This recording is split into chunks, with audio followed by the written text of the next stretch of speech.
All right. Guess what?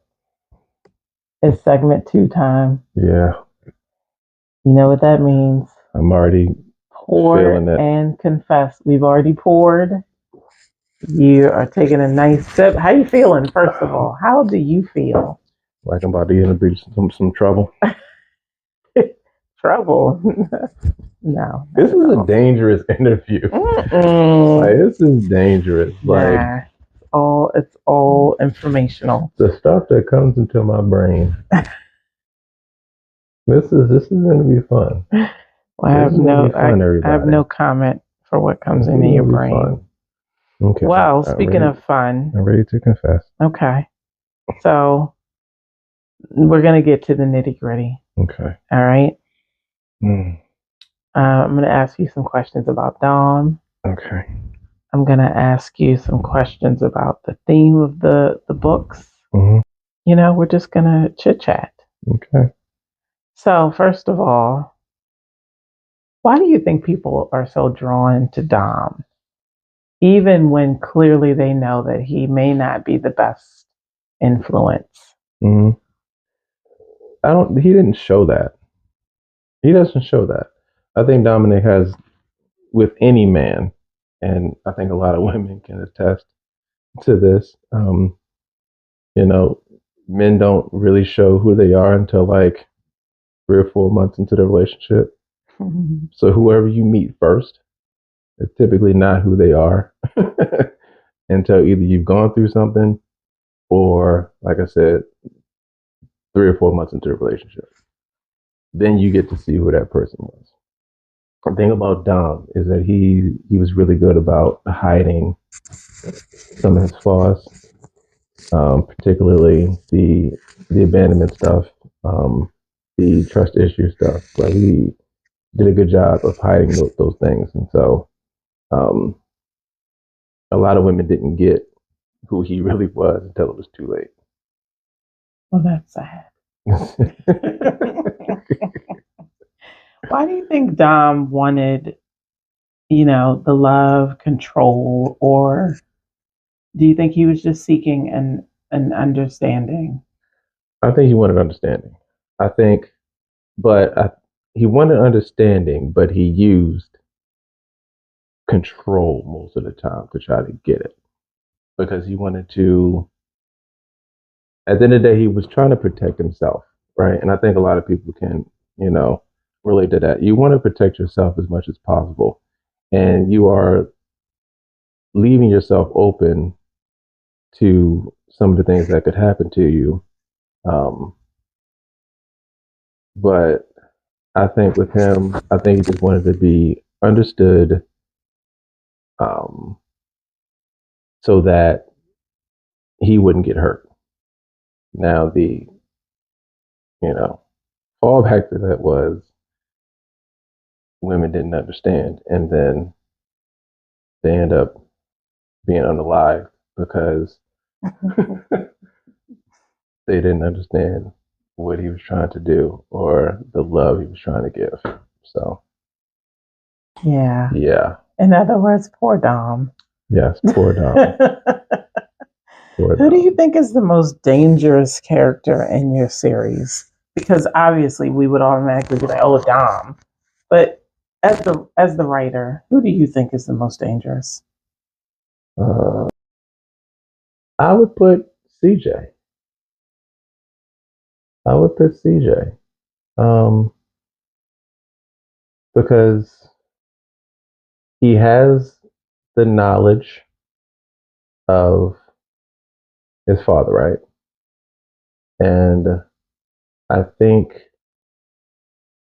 he could either go both ways. And I think he's a lot more emotionally intelligent than his father was. Mm-hmm. And I think the things that his father instilled in him when he was little helped him understand the emotional intelligent part so that when he got older, he would be able to handle certain situations better than his father did. I would think CJ might be I it. would not have guessed that you would have said that. Either because I would It's put kind of a him, I would put surprise. him at top, and then I would probably put One of the dolls. Keisha. You got to read these books in order to figure out who these You know characters are. Keisha's my girl. Keisha, um, Amani. Amani was the leader, Mm. and Amani, she was savvy. Um, yeah, and then I would put Eve. I would put Eve's character in that mix also. Mm. I was wondering if you were going to say Eve. Yes, Eve. Yeah. Speaking of the dolls, Mhm. which female character do you believe changed the trajectory or the direction of where the story was going? Keisha. Keisha, definitely. Your girl. You see me, I Yeah, no comment. your girl. Your I have girl. no comment because, yeah. Yeah, Keisha. And Keisha's going to get her own spinoff. So look out for that. So I love that. Black Roses presents Keisha. Yeah, I think she's an excellent character to base another Yeah. book on Yeah. because she had a lot of layers. And I've already started writing Keisha. Mm-hmm. I've been writing Keisha for the last. Once I introduced her in the book and I knew where her direction was going, um, I want readers to figure out because she needs an origin, but I don't want to do it like a regular origin. Mm-hmm. I'm going to continue it after what happened in book 6, and then kind of weave in her origin. So you guys will get Keisha. Yeah, I like that idea. So there in your book series, without giving too much away, there's a very clear distinction between the roles that the women are playing and the roles that the men are playing. So in your mind as the writer, who do you think loves or has that idea of love the most, the men or the women? Or even maybe represents? I think women. That's full stop.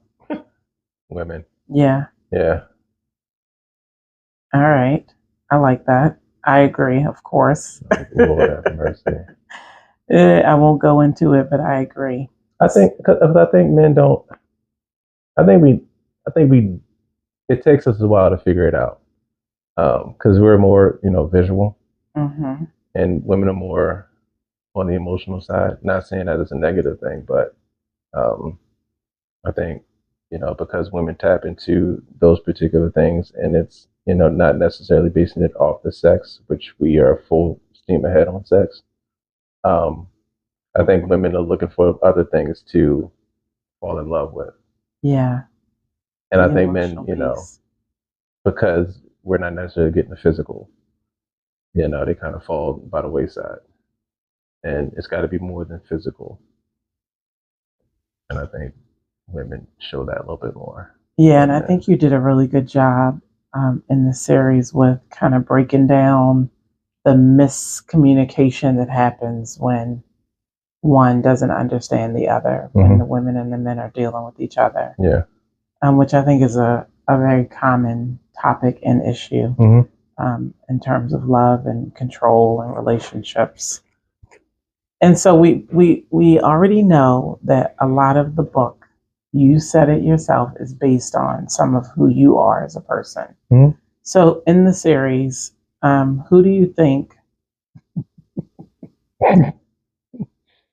which character do you feel like you relate to the most? And which one do you feel like is almost the opposite of like what you want to go for? I can relate to CJ. Okay. Because again, that father son dynamic, and because Dominic's relationship with his father is different than CJ's relationship with his father, and I think that um, those two things are like, I guess two different sides of the coin. Like the way Dominic dealt with it and the way CJ dealt with it is, I can relate to CJ a little bit more. Yeah. I wouldn't have guessed that. Yeah. Hmm. Yeah, I would not have guessed that. That was cool. Um, in your books, do you think that what is the where does toxic love like play out in your books?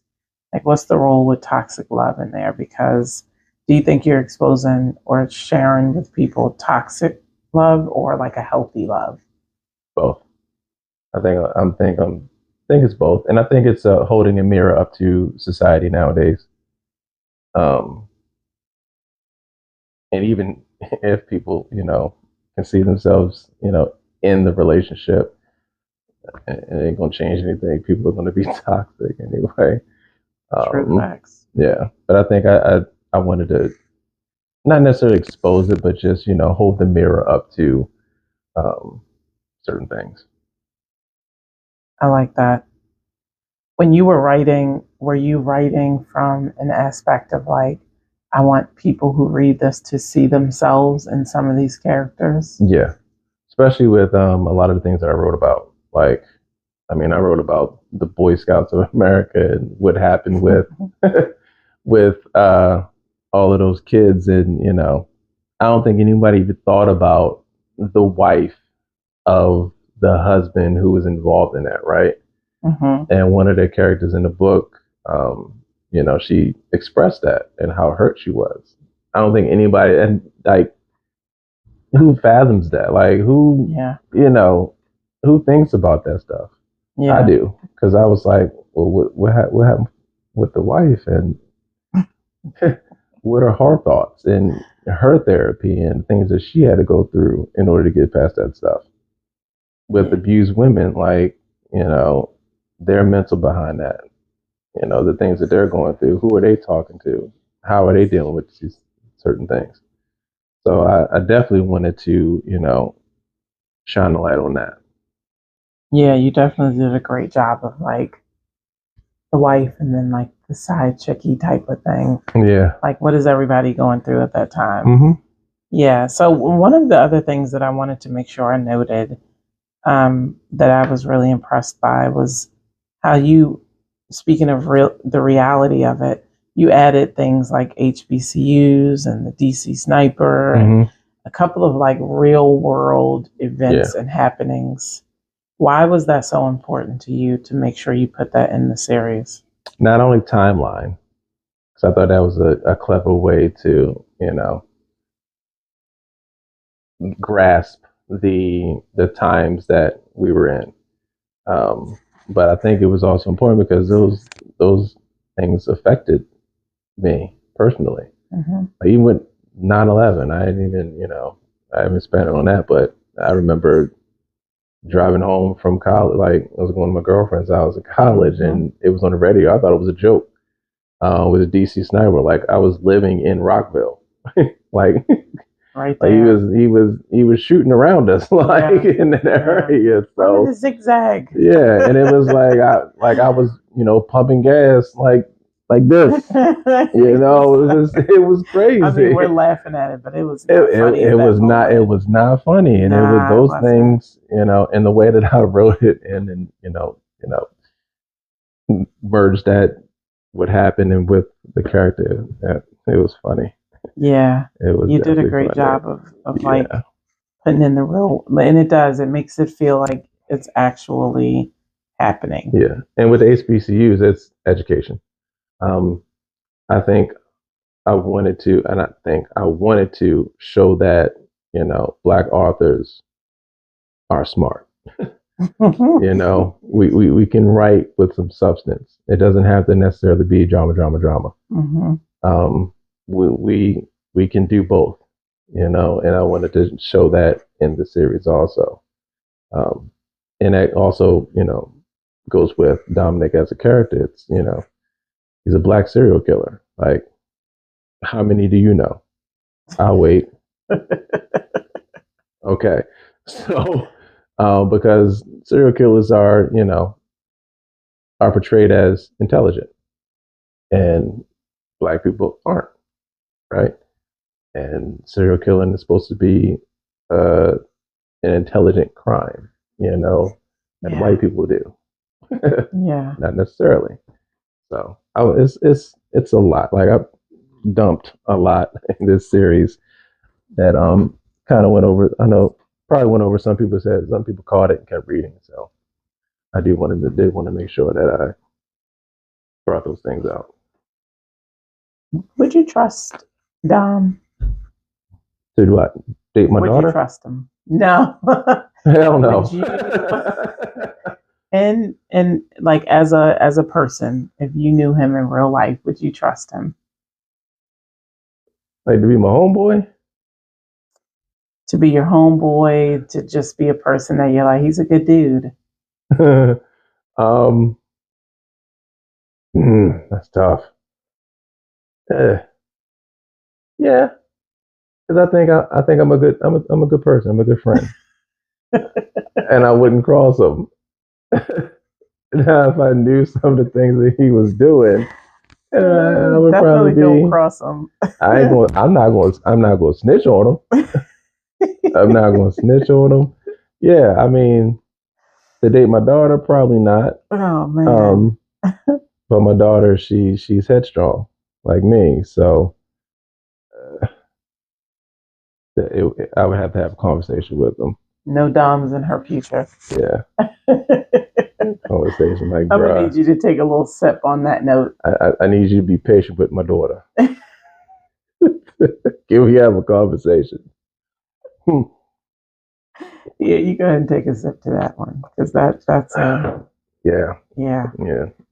She gonna see this and be like, Dad, Dad, what? Dad. All right. On that note, Mm-hmm. time for our next segment.